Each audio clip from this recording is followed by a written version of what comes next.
Arkadaşlar bugün E2 vizesini konuşacağız. Ama klasik şartları şunlar, belgeleri bunlar videosu olmayacak.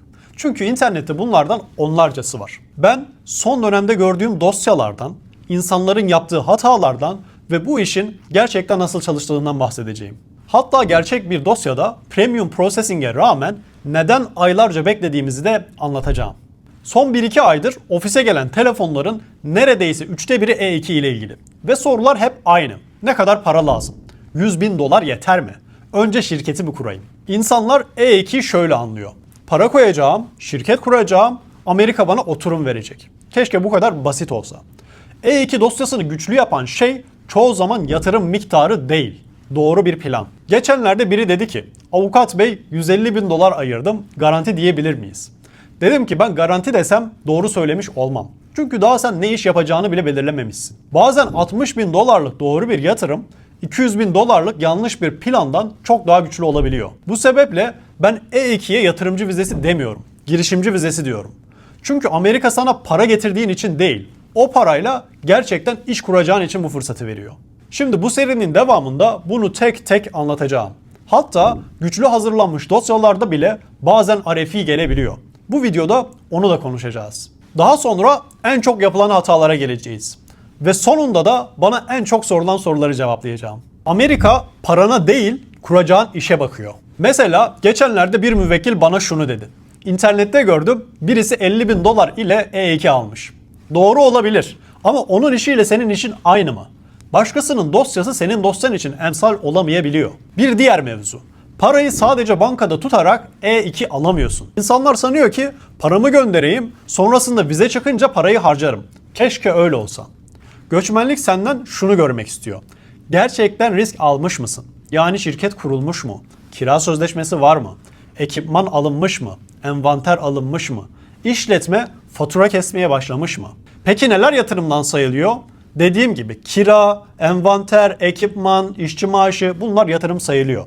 Ama avukatlık harcamaları, başvuru ücreti bunlar yatırımdan sayılmıyor. Doğru sınıflandırmazsan red alırsın.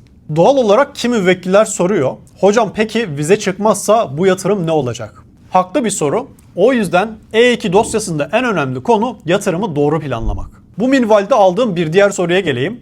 Hangi işi açayım? Ben buna hiç direkt cevap vermek istemiyorum. Benim baktığım şey şu. Sen hangi işi gerçekten yönetebilirsin? Çünkü E2 aldıktan sonra o şirketin başında sen olacaksın.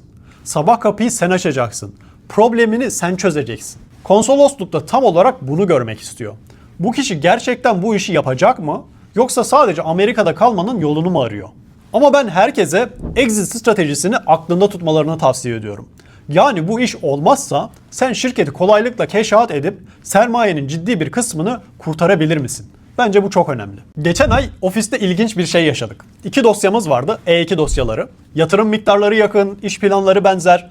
Ama biri Amerika'nın içindeydi, turist vizesiyle gelmişti.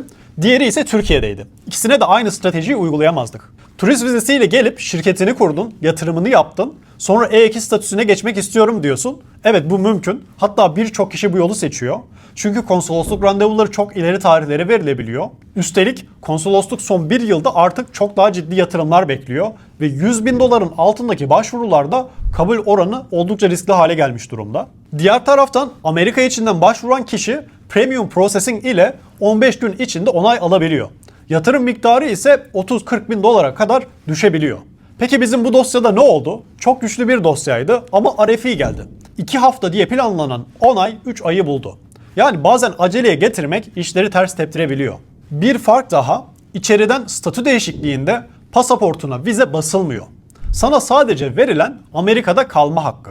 Türkiye'ye geri gidersen geri dönmek için konsolosluktan tekrardan vize alman gerekiyor.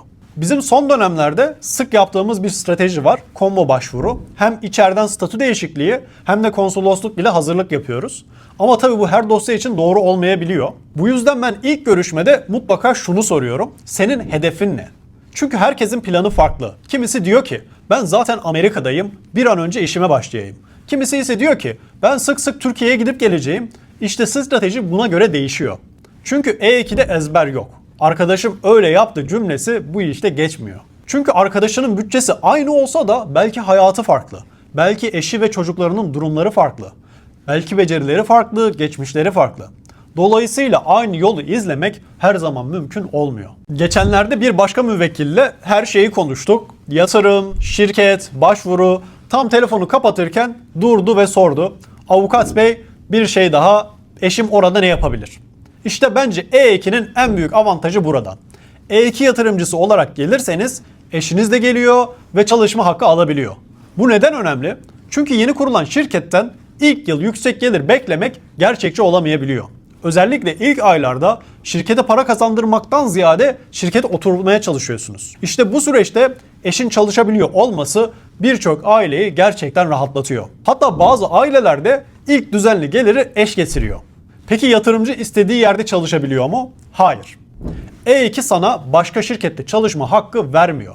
Amerika yani diyor ki ben seni sadece bu işi yönetmen için kabul ettim.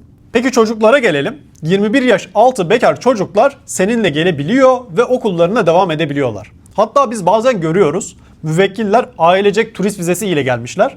Daha E2 statüsüne geçmeden çocukları burada ortaokula başlamış. O sırada statü değişikliği yapıyorlar. Çünkü Amerika'da birçok eyalette turist vizesi ile çocuğunuzu ortaokul veya liseye kaydedebiliyorsunuz. Şimdi en çok sorulan soru. E2'den sonra Green Card geliyor mu? E2 almanız Green Card'ı engel değil. Ama garantisi de değil. Bunlar iki ayrı konular. E2 sana yaşama ve işini yönetme imkanı veriyor. Green Card ise bağımsız başvuru yollarına bağlı. Ama şunu söyleyeyim. Hayat değişiyor, iş büyüyor, farklı fırsatlar çıkabiliyor. Bazı müvekkiller yıllar içinde bambaşka kategorilere geçerek Green Card alabiliyorlar. Şimdi en büyük E2 hatalarını anlatacağım. İnsanlar bazen daha dosyayı göndermeden şanslarını düşürebiliyorlar. Bence videonun en önemli kısmı bu kısım. Şimdiye kadar E2'nin mantığını, yatırımı, başvuru yollarını, aileyi anlattım. Şimdi dosyanın kaderini belirleyen hatalara geleyim. Gördüğüm en büyük hatalardan başlayayım. Bazı müvekkiller daha sonucu beklemeden Türkiye'deki işini kapatıyor, arabasını satıyor, hatta Amerika'da ev tutmaya başlıyor. Ben şahsen bunu hatalı ve riskli buluyorum. Amerika'da hiçbir dosyanın %100 garantisi yok arkadaşlar. Bu sebeple süreç tamamlanmadan bütün köprüleri yakmanın süreç için müvekkilde ciddi bir duygusal yük oluşturduğu kanaatindeyim. Bir diğer husus detayların küçümsenmesi. Bazen müvekkiller diyor ki ya o kadar belge sunduk, para yatırdık, herhalde buna da takılmazlar.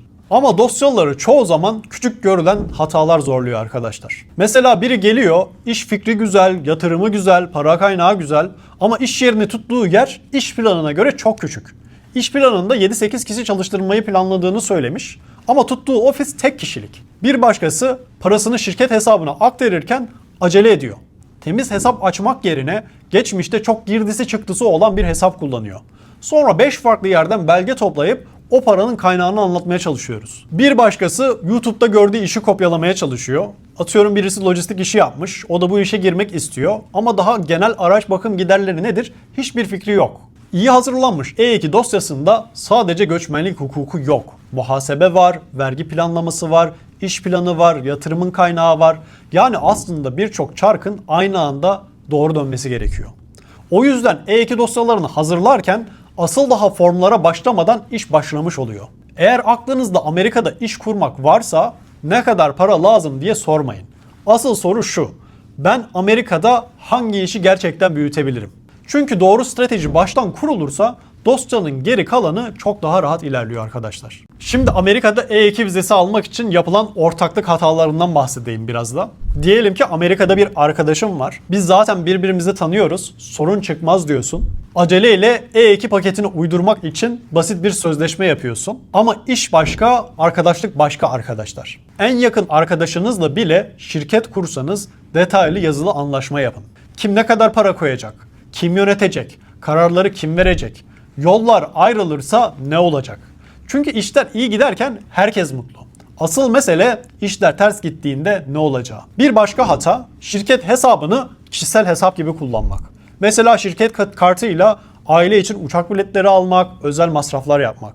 Kulağa küçük geliyor ama şirketin cebini kendi cebinden ayrı tutmak zorundasın. Hem vergi açısından hem de sonrasında E2 yenilemeleri açısından bu çok önemli. Ve son olarak iş planı. Bazıları hala bunu formalite sanıyor. Ama konsolos veya göçmenlik kurumu senin 5 yıl sonranı iş planı üzerinden okumaya çalışıyor. Şirket nasıl büyüyecek? Kaç kişi çalışacak? Sürdürülebilir mi? İyi hazırlanmış bir iş planı birçok kez dosyanın omurgası oluyor. Amerika'da kuracağın şirketin yol haritası oluyor. Ve o yol haritası ne kadar gerçekçi ise memurun gözünde dosyan da o kadar güçlü oluyor. Artık bu videoyu burada bitirebiliriz diye düşünüyorum. Eğer bu seriyi faydalı bulduysanız lütfen yorumlara yazın. Çünkü E2 ile ilgili konuşacak daha çok şey var. Mesela franchise mı daha mantıklı, hazır şirket satın almak mı mantıklı, yoksa sıfırdan başlamak mı? Belki onları da bir sonraki seride konuşuruz.